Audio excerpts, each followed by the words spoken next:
20 years after the collapse of the Soviet Union, many Russians have never been better off.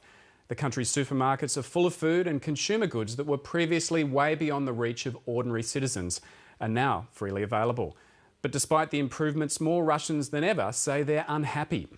It's a worrying trend for the ruling United Russia Party, which holds an important congress this weekend, a gathering that may at last answer the central question of Russian politics: does Prime Minister Vladimir Putin plan a return to the presidency?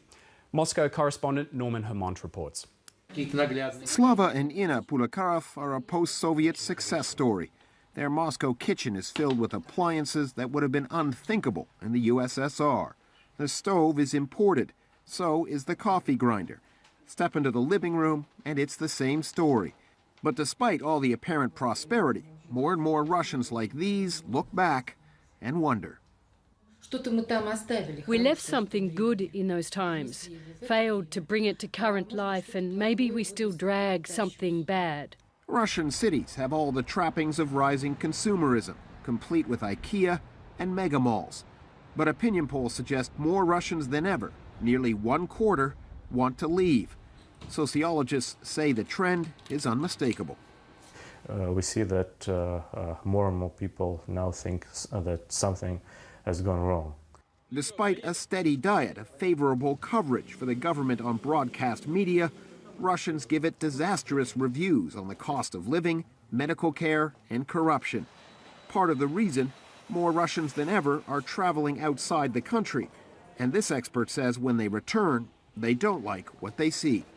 Russian people are traveling and ask why we leave is not Germany or Spain or other country. 2 decades after tens of thousands filled the streets of Moscow to turn back an army coup and give birth to a new country, it seems more and more Russians think in many areas things are now worse than they were in Soviet times. I think that Russian people see situation really and analyze situation 20 years ago when was Soviet Union. And many people see that situation in the sphere of education, in the sphere of medicine, is not good. There's been no mass protest, but discontent could pose problems for the ruling United Russia Party in December's parliamentary elections. It will also be on the agenda this weekend, when United Russia may finally name Prime Minister Vladimir Putin or perhaps President Dmitry Medvedev as its next presidential candidate. For much of this year, the question of just who United Russia will choose has dominated politics.